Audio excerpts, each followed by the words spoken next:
హరే కృష్ణ. అందరికీ నమస్కారం అండి. ఈరోజు మనం భగవద్గీత మొదటి అధ్యాయం 41వ శ్లోకం చూద్దాం.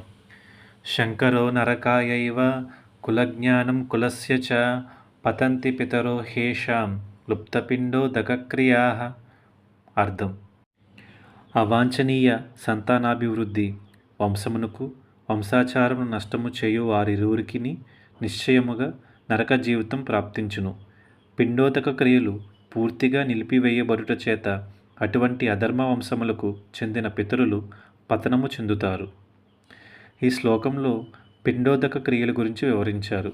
సాధారణంగా కర్మకాండకు సంబంధించిన విధులను అనుసరించి వంశంలోని పితరులకు నియమానుసారం పిండోదకములతో కూడిన పితృతర్పణములకు అవసరం ఉంటుంది. విష్ణు ఆరాధనతో ఈ పిండోదక క్రియలు జరుపుతారు. ఎందుకంటే విష్ణు భగవానులకు సమర్పించిన ఆహారము ప్రసాదంగా స్వీకరించుట ద్వారా సమస్త పాప ఫలములు నశిస్తాయి.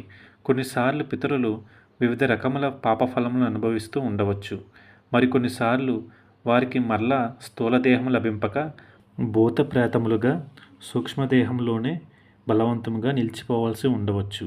ఏమైనను వారి సంతానమైనందున వారికి భగవత్ ప్రసాదం అర్పించగలిగామంటే ఆ పితరులు భూత ప్రేత జీవితముల నుండి మరియు ఇతర దుర్భర జీవన పరిస్థితుల నుండి విడుదల పొందగలుగుతారు.